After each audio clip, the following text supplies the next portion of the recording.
Ladies and gentlemen, Chuck Klosterman.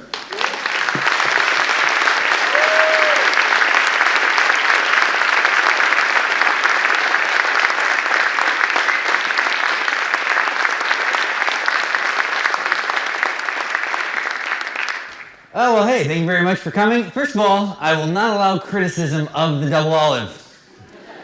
I noticed no one clapped or said anything when he mentioned it. I don't think it exists anymore. In fact, soon after I left, it burned to the ground. And I've always thought there was some odd coincidence with that. Like if it was some kind of insurance scam, possibly, because people, but I thought it was a great bar. To me, it's like buying a house. The most important qualities of any bar are location, location, location. And it was right where I lived. In general, it's great to be back in Ohio. In fact, the last 2 days, particularly, I've actually regretted that I don't work at the Akron-Beacon Journal anymore because of this Zanesville, Ohio situation, which I would have loved to write about because it really feeds in to sort of a long-standing theory I have had. I have long believed that if we were to introduce wild animals into everyday life, it would improve society. People would be more humble, We would kind of come together more. We would have more of a shared reality. Like, if they put, say, one panther at Highland Square. Just one panther, okay? Some bozo's walking out of the bucket shop or whatever, the panther gets him, people are like, well, we gotta be careful, that we do not own the world, I think, so my thing would have been with this Zanesville thing, just give it 90 days. I would have been intrigued to see what would have happened to the area if they would have just had 90 days with kind of wild animals mixed into the group. But of course, they just got rid of them immediately. So, I suppose the giraffe wouldn't have been much of a factor. Wasn't there a giraffe involved? Is that right? Because you really wouldn't be humbled by seeing a giraffe around, except you might feel smaller. But so I'm here to promote this book, and basically I will read from the book, but I understand that reading is boring in public. I mean, unless you're a child, it's always the dullest part of a book reading, and plus this is a novel, which means if I can read a small part of it and it makes a lot of sense, it's probably like a bad novel. It's like even if you read 4 pages of Go Dog Go or whatever, it's like, oh, the dog is a narrative motive to move. You don't really understand the book. But I'm going to read a section from it, and then I will take questions, which is the main reason I like doing these things. I just like going out and seeing what people want. You can ask me about anything. It doesn't have to be about the book. It doesn't really matter what the subject is. Now, before I read, I'll basically answer what would normally be the first question, which is, why did you write this book? And I will sort of explain that before I read. About 3 years ago, I got asked to teach college in Leipzig, in East Germany. I don't know how this happened. And I'm not saying this in some self-deprecating way, like, I don't know how it happened. I literally do not know how it happened. The guy who asked me said, it would be explained when I got there. I get there, I meet a guy, he tells me to talk to someone else. That guy tells me to talk to the guy who first contacted me. So no one knew. Okay. So I'm in East Germany teaching an American Studies class. And the kids, of course, they can all speak English. They're majored in American Studies. They're obsessed with America. They speak English as well as anybody here. But for the average person, they don't speak English at all. In fact, their second language typically was Russian because that was on the other side of, if they're 50 or 60 or whatever, it was on the other side of the wall. So I could teach a class, but I couldn't mail a letter.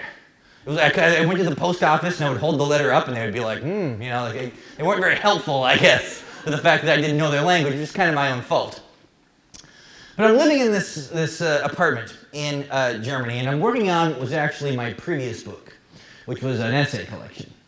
And one of the essays I was writing was about time travel. So I thought I'd better reread The Time Machine by H.G. Wells. And so I order it through the Amazon of Europe or whatever. And, I get The Time Machine, but it comes with The Invisible Man, which is also by H.G. Wells. They're like packaged together in some kind of classics collection. So I figured, well, might as well read the Invisible Man too. So, these are books I had read when I was in 5th or 6th grade. And when you're, of course, in your 5th and 6th grade, you're just interested in the idea that, wow, someone is invisible. That's amazing. You follow the plot of the story. You're very much into the mechanics of writing. If you talk to a young person about things they like to read, you say, describe your favorite book, they will just tell you the plot of that book. But of course, when you're older, those books seem much different to you. And reading The Invisible Man as an adult was a totally strange experience. The main thing that I came away from it was the very clear understanding that the Invisible Man is a jerk. He was this incredibly narcissistic, self-absorbed person who would, he'd be working on his invisibility potion and a maid would come into his room and he'd just scream at her for no reason. I was like, that's crazy.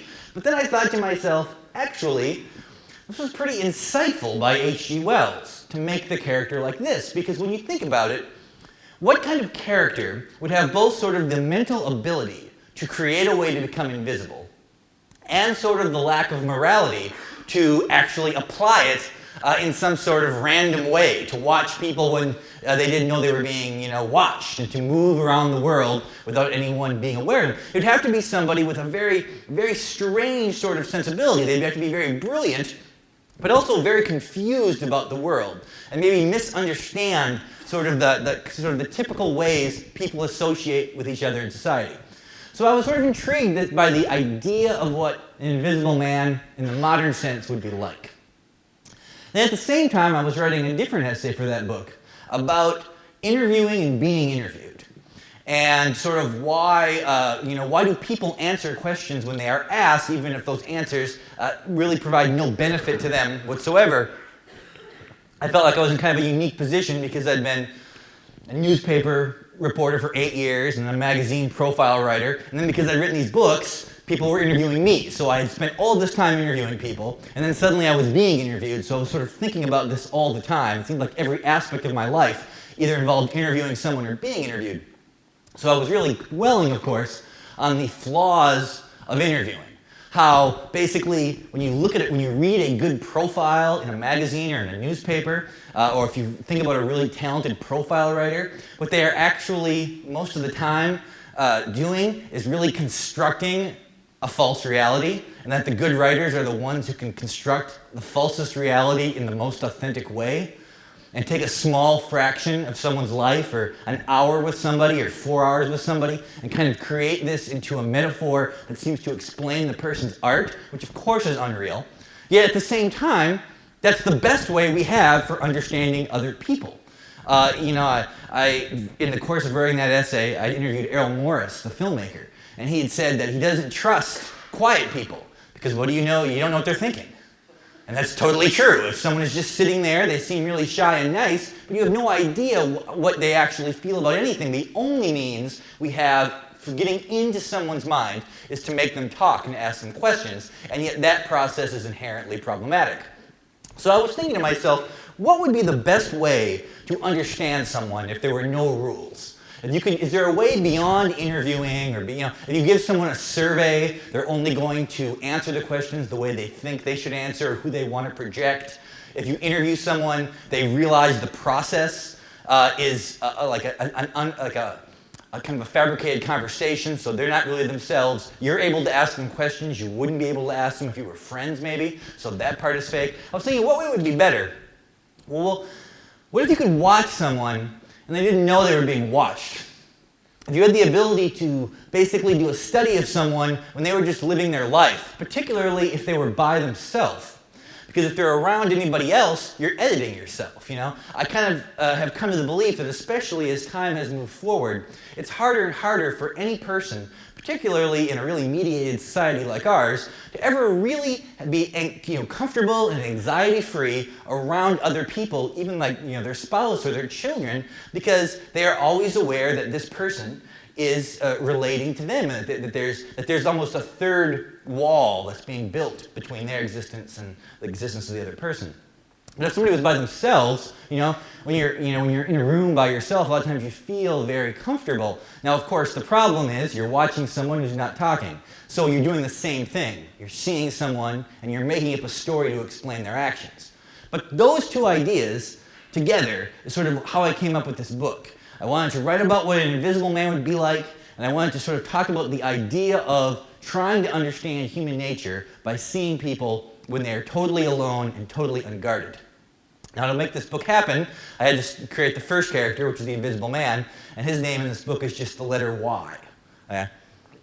Because the story is being told from the perspective of his therapist, who is this woman named Victoria Vick. She is sort of the narrator of the novel. Now, there was another kind of issue with this therapist, because if I create this Invisible Man type person, who is really unlikable and really mean, and kind of pedantic, and brilliant, but also confused, what kind of therapist would put up with that?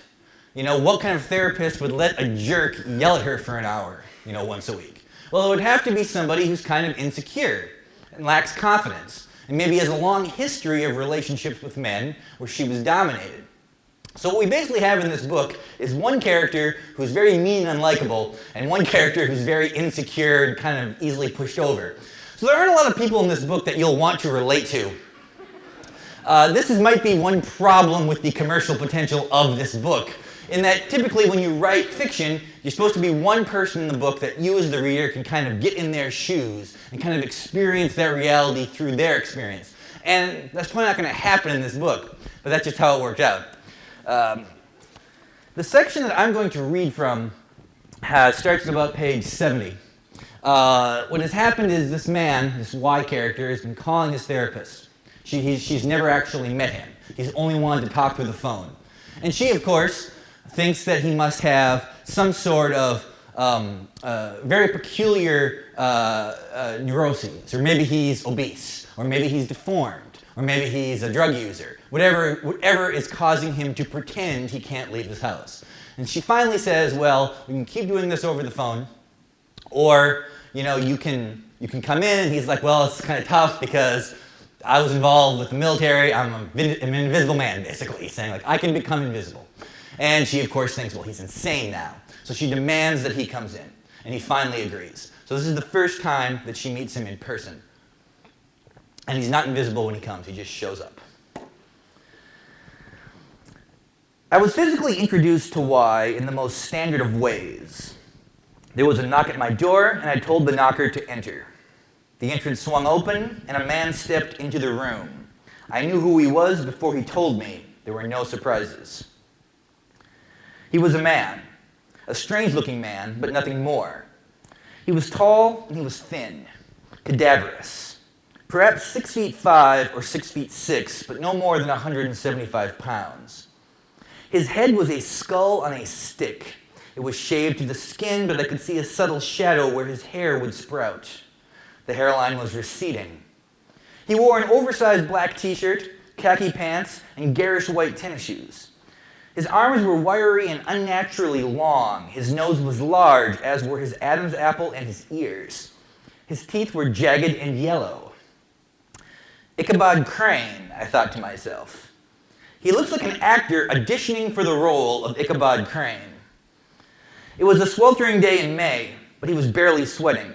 I can recall this because I asked him where he had parked his car. At the time, I was in the midst of a minor parking dispute with a neighboring office building and lived in the constant fear that my patients might get towed.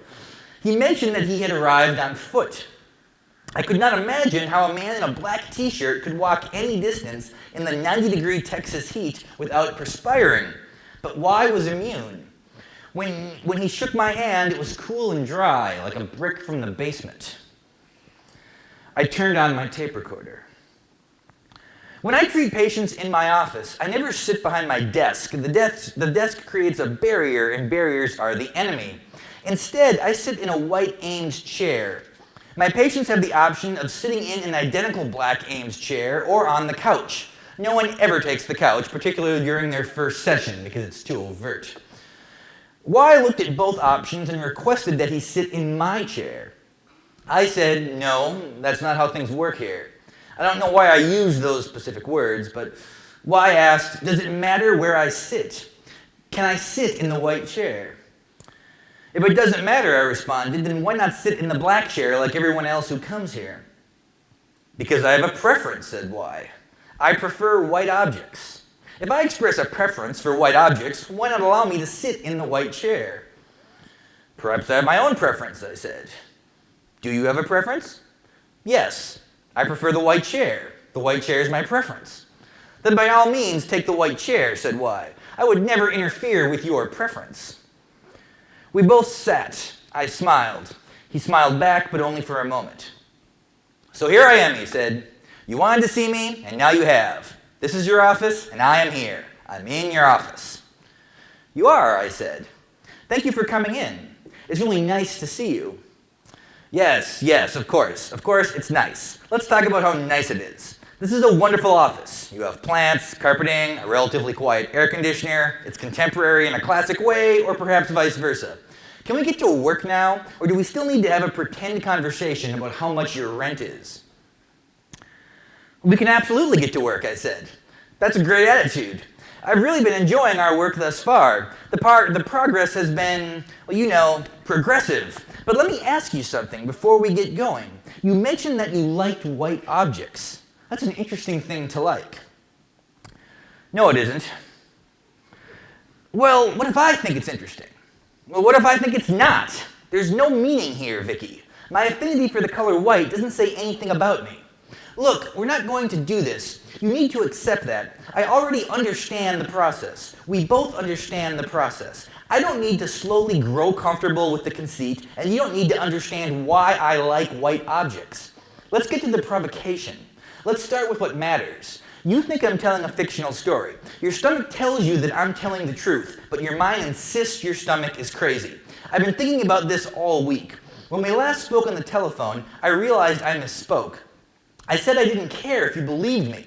Well, that's not accurate. That was my mistake. What I meant to say is, I don't care if you think I'm an honest person. I don't care if you think I'm a good person or a bad person. But I do need you to believe the specific things I've told you.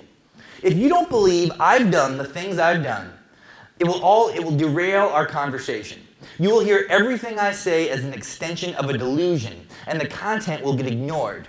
I will say things like, I once saw event A happen to subject Z, and you will wonder, well, what is his inner motive for telling this particular story about this particular fabrication? What does the story represent? But that won't be what's happening. Anything I elect to tell you won't be theoretical or metaphorical. It will be something real that happened in my life. So I need you to believe that what I've said, and what I will continue to say, is not untrue. Y stood up from his chair jarringly, throwing himself upward by pushing down on the armrests. It was like watching a giraffe awaken from a tranquilizer. May I walk about? He asked. He began to pace around the room, erratically looking down at the floor while gesturing with his hands. This behavior is what I'd come to classify as the Y character. Whenever Y became the Y character, his dialogue would feel rehearsed. It was like watching a one-man show. Though I'd already experienced several of these moments over the phone, this was the first time I'd witnessed it with my own eyes. Now, over time, I've come to accept that the Y character was probably the real Y. It was everything else that was probably the show. So how can we do this? Y continued. He loved semi-rhetorical questions. How can I make you believe me? What could I do, short of being cloaked in front of you, to make you accept my words at face value? That's an intriguing question, I said. Maybe that's an impossible thing for me to accept. So if I never accept this, how will that make you feel? Vicky, we're not doing this, he said. We're not doing some kind of exercise where I make a declarative statement and you ask me how I feel about that declaration. We're not going to talk about my development or my primal memories. Maybe we will eventually, but not today. Right now, today, I need you to tell me how I can make you believe that I'm not like other people, that I can do things that other people cannot. He stopped pacing and looked at me, frozen, saying nothing. The moment I began to respond, he commenced his pace. If there were some witnesses to this partial invisibility, I said, and those witnesses came in here and verified what you had said, honestly and scientifically, I might believe you. There are no witnesses to my life, Y said. That's one of the keys to being unseen. If there are witnesses, something went wrong. So what else? His pacing continued. Video evidence, I said. A videotape of you doing something that only an invisible person could do. That would prove nothing, said Y. This was all a game to him. I could fake that with any computer. And even if my video was perfect, even if it was so seamless and unimpeachable that it couldn't be faked by a movie maker, you'd still assume it was somehow unreal. You would merely think it was the best fake you've ever seen. You'd believe I was David Fincher before you'd accept who I actually am. Try again. Any reported evidence that this could be done, I said. A Wall Street Journal article that describes your research. A textbook about the process. There is no such article or textbook, said Y. I would be the only person who could write it. Well, maybe you should do that. Not my thing. Not anymore. I hate writing. Y returned to the black chair. He was smirking. I asked if he wanted coffee. He said he didn't want or need coffee. He seemed calm, smug, not very adult, more like a high school senior on the final day of May. Well, what about this, he finally said. What if you just considered everything I've told you and weighed that information against the degree to which I seem credible? Well, that's what I've been doing, I told him. From the first day you called me on the telephone, I've been calculating that very equation. I've taken what you've said at face value, and I've considered the source. I've tried to be as open-minded and non-judgmental as possible. I've taken all of your statements seriously and professionally, and I've come to a conclusion. Do you want to know what that conclusion is? Yes. Are you sure? Do you promise to be as open-minded and fair with me as I have been with you? Because that's essential. Yes, yes, yes. Then this is my diagnosis, I said, as evenly as possible. You are an educated, affluent, highly functioning person who has experienced a break from the life you used to live. You have become obsessed with an imaginary life, and you use your natural intelligence as a crutch to make that imaginary life real. This allows you to ignore the pain that still exists from whatever caused that break to happen. I waited for a reaction, but he said nothing. His expression did not change. Now, that probably sounds very bad to you, and perhaps even insulting, I continued. I can't tell if you already know I'm right, or if you're about to walk out my door and never speak to me again. Obviously, I have no control over what you do or how you react. But this is a solvable problem. Your very presence in my office proves you understand that. You want to get better, and you know that a better life is possible. So here's what I want to do. I want the both of us to get in my car and drive to the Senton Medical Center. This book is set in Austin. They don't have to admit you, and you won't need to stay overnight. However, they will conduct a short interview and a few tests in order to decide what the next step should be. From that point on, it's totally your decision. There are people there who are better suited to deal with this situation than me. If you want to continue using me as your primary therapist, that would be fantastic. I enjoy working with you, and I care about what happens to you. But you need to talk to a medical doctor, and I am not a medical doctor. Y waited until I finished. He wordlessly thought about what I had said and seemed to treat my words seriously. But then he stood up and resumed pacing, instantly rematerializing as the Y character. It was as if I had said nothing at all. What about this, he began. What if I told you something I couldn't possibly know? What if I knew something that could only be known by someone who was able to make themselves unseen? Well, I'm not sure what that would be, and I'm not sure what that would prove, I said. You read a Malcolm Gladwell book last year, Y said. What? You read a Malcolm Gladwell book last winter. Try and tell me you didn't read a Malcolm Gladwell book last winter. What does that have to do with anything? That happened, right? It happened. So how do I know this? What Malcolm Gladwell book did I read? I can't remember. One of them. The first one, or maybe the other one, the third one. All the covers look the same to me.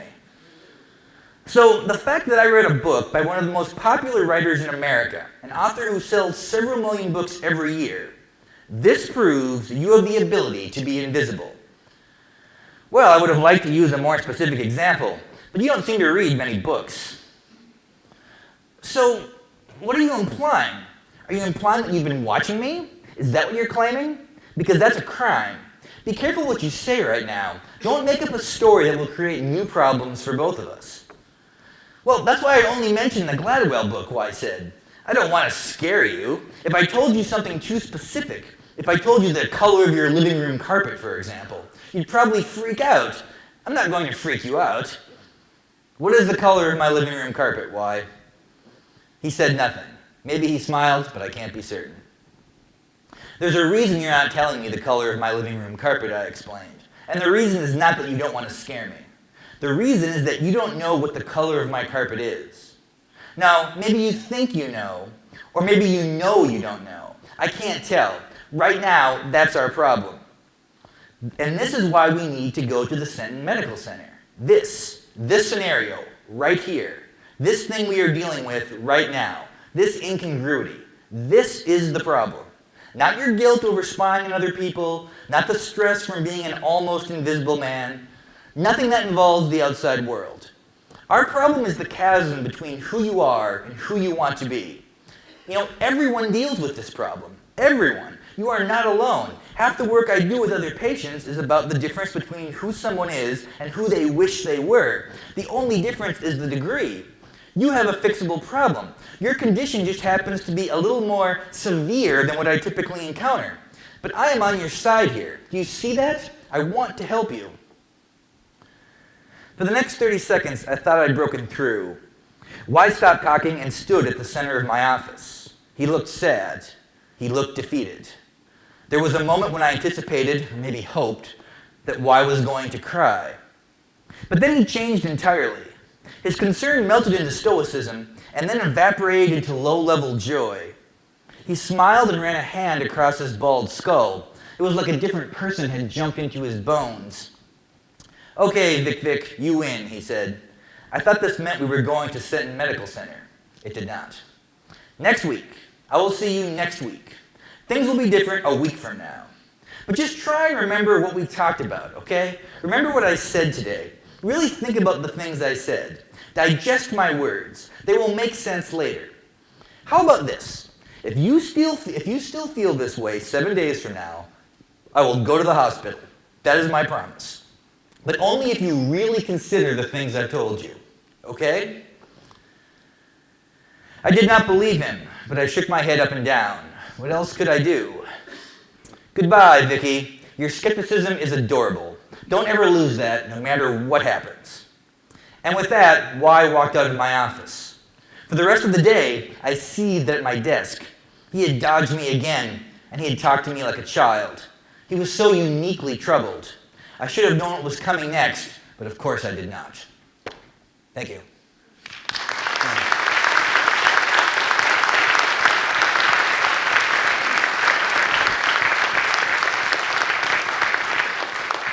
Okay, this is the first time I'd read this section. I'd read other sections on the other parts of this tour.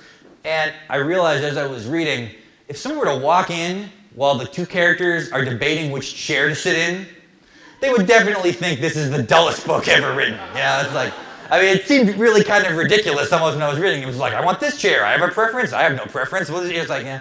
But, you know, sometimes, like I say, reading is boring. You know, that's why the library exists, right? It's like, okay, I hope there are questions. I don't know how much time I've already used, but I would like to start taking them if anybody has them. Does anyone have a question?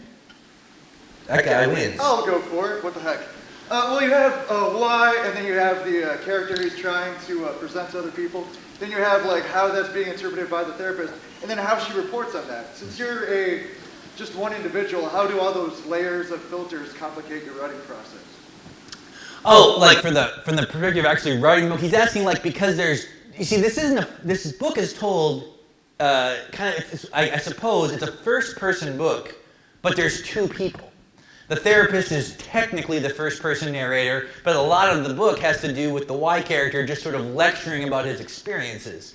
That's an interesting question, how this affects the writing process. You know, when I initially was thinking about this book, like the very first grain of the idea, it was just going to be that this Why character was just going to tell his story. So it was going to be sort of like, almost like a memoir, I guess.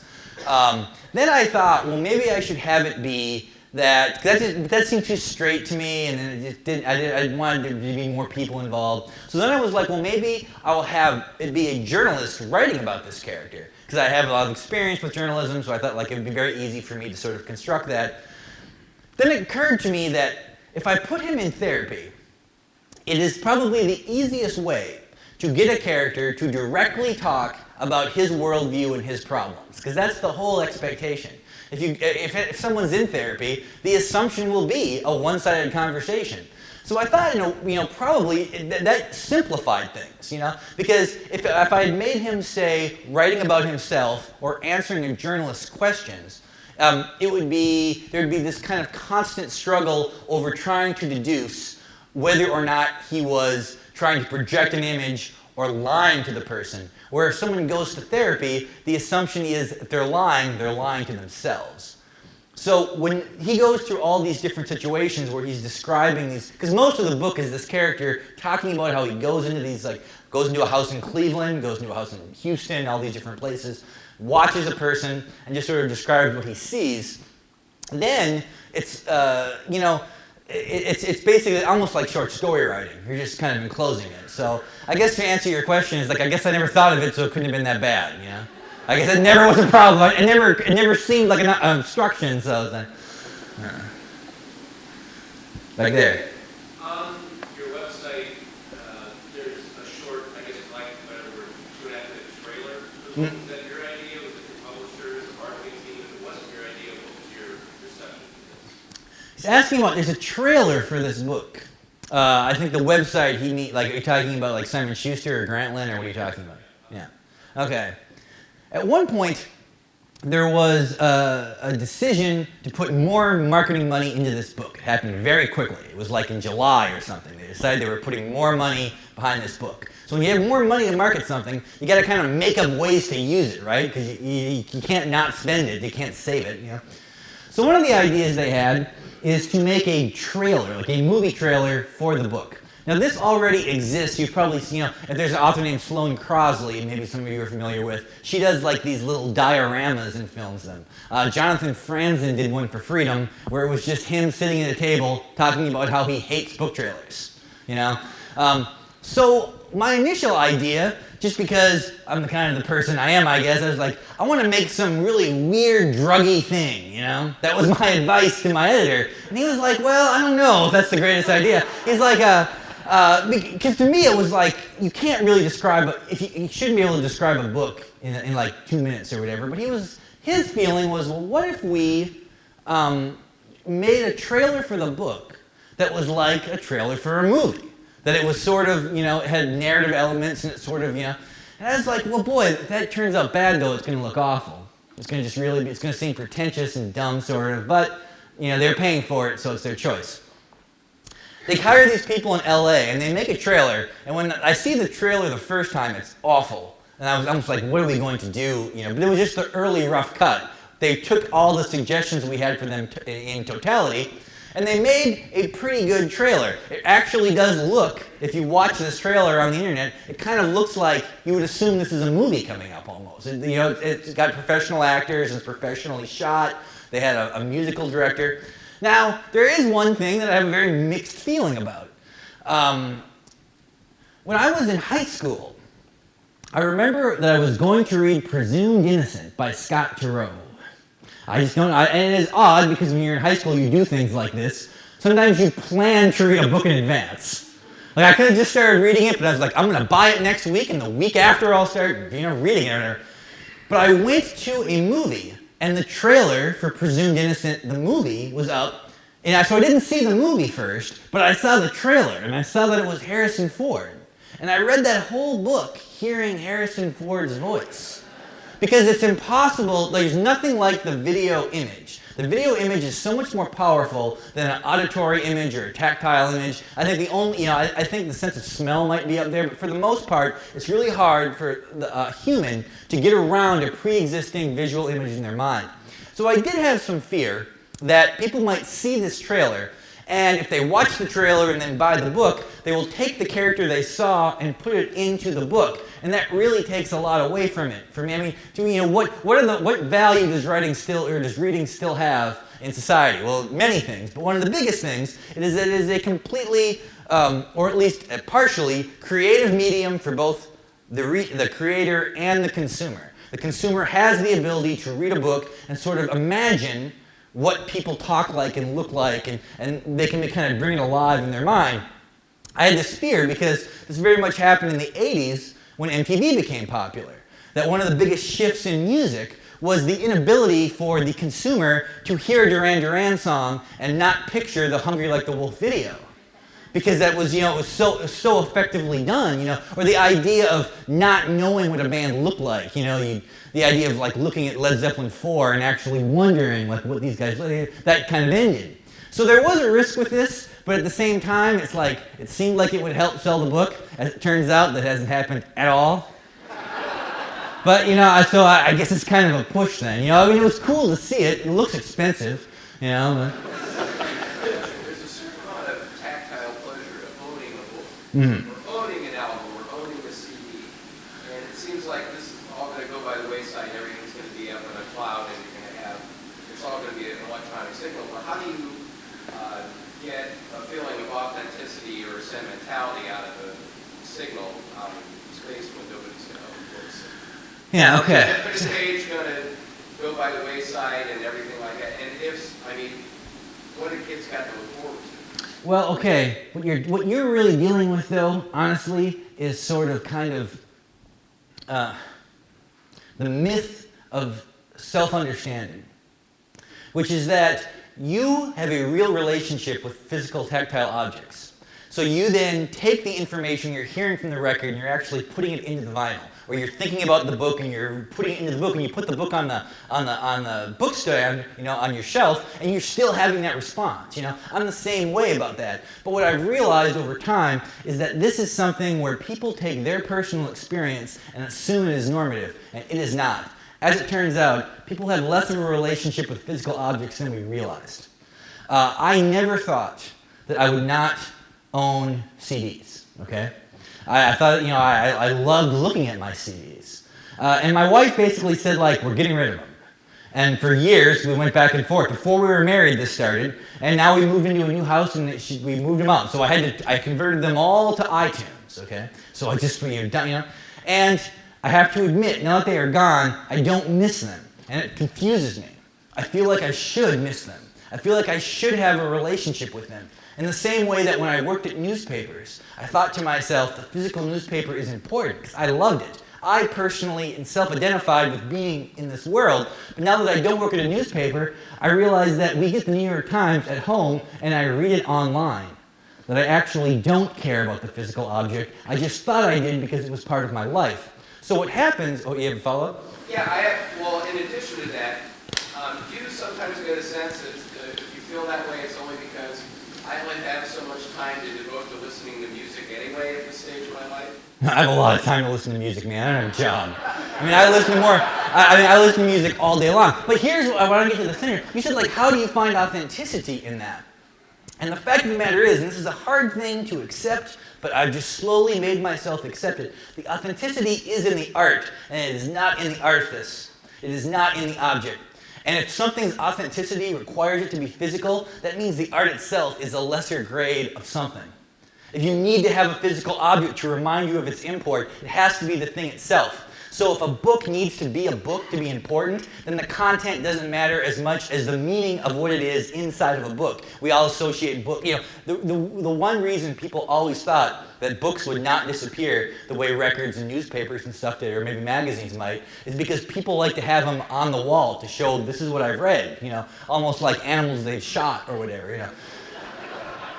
And I always thought that, and there's still, my wife doesn't want us to get rid of our books. We still have all these books everywhere. But when I talk to younger people, I realize that is not the case. That they don't feel that way because they haven't been raised to believe that there is an intrinsic relationship between the physical book and being a well-read person. They see being a well-read person as somebody who spends more time reading the internet, I remember, Sex, Drugs, and Cocoa Puffs came out in 2002. So there are people now reading that book who are like 13 or 14 years old. There's no way they're getting these references. I asked a girl one time at a book reading, she was like 14. I was like, how does this book make sense to you? And she's like, I read it on 2 phones. I read your book on the phone, and then I Wikipedia on the other phone, on my old phone. And she's like, so if you mention the Pixies, I just look up the Pixies or whatever, you know? And she's like, you know, and I was like, at first I was like, that's so weird and crazy, but I was like, actually, that's probably a more sophisticated way to consume media than anything I ever did. Now, the question will become, in 25 years, will she argue that she has a relationship with her phone? And if the phone is disappearing, if then phones are implanted in our mind, which is probably going to happen. I mean, I'm not joking. Like, in our lifetime, there's going to be an implant where all these things that we use, like iProducts for, are going to be part of it, or they'll be part of our glasses or whatever. I wonder if she will be like, I bemoan the phone. You know, you could hold a phone in your hand. You know, you could go. You know, it's like I wonder if that will be the case. You know. Does Chaminade really have a science program, or is that a shout out to the school that you helped in? You're right. I have no idea if Chaminade has a science. I placed it in Hawaii. I thought it was. In this book, the cloaking device is first studied at Chaminade University. Which I did pick, and the only reason I know that it exists is because we're a Division III school who beat Ralph Sampson when he was a senior in like 1982. Yeah. Hey, could you talk a little bit about how, as a working writer, you kind of navigated your way from a guy who had written a very rock and roll oriented book to a guy who does the kind of work that you do now? And presumably most of us know what you've done in your way from Akron to Grantland. What are some of the things that you haven't done you feel have been? Oh, that's interesting. What are the things that first of all, how I've navigated it. Part of it has to do, to be just totally honest, chance. I'm not trying to say like I'm not talented. I think I'm relatively talented, but I've had incredible luck. And that is the biggest factor in anyone's success. It doesn't matter who it is. Chance is the biggest thing. Even if you think you did everything yourself, it's like you happen to be in a position where you could. So that was the biggest thing that has navigated me through my life, is that I've had good things and bad things happen, but more good things than bad. The other thing that I made one really good decision early in my career is that after I wrote Fargo Rock City, which was all about hair metal, I did not write about hair metal again, and avoided doing so. It would have been very easy for me to write another book like that, or to write a book about grunge and just move it into the 90s. And I was smart that I did not do that. I guess what I've always just sort of done is I try to follow what is interesting to me, accepting that I can't predict what's interesting to other people. When you do these, is there one specific question that you hope someone will ask, or like a favorite question to answer? And if so, what's the answer? He's asking me why I do these things. Is there a question I hope people ask? Well, you know, I know. I guess the short answer is no. Although I will say very often when I do these things, this has happened a little less as I've gotten a little older, but particularly still if I go to colleges, particularly state colleges, where 15% of the audience shows up pretty high for it, you know? It's like somebody will ask me a question trying to out-weird me. Like they'll try to like blow my mind, you know? Like one person asked me, would I rather have fingernails for hair or hair for fingernails, you know? Sort of like, I don't know, I guess I would rather have, you know, it's like if you have hair for fingernails, you're like a lazy werewolf. But if you have like fingernails for hair, it's like you're like a rhino. I'd say. One person, I'm not sure if I can remember what this question was, but this person like raised their hand and I was like, you, and they're like, yeah, you're swimming in a river. Suddenly, you find that you're blacking out, you have a cramp, you're going under. You wake up, you're on the beach, people have saved you, there's an ambulance there, and there's a guy, you know, Larry is there. Larry has saved you. Larry got away, and you meet this Larry and thank him, and it turns out he's a great guy. You love Larry. You have all the same interests. You're just the best friends. You become best friends for 50 years. You and Larry are just so tight. You're the best man at his wedding. He's the best man at your wedding. Your kids grow up together. He's on his deathbed. He's lying in bed. He turns to you and he says, I gotta tell you, I didn't save you. I just showed up. Does that affect your friendship?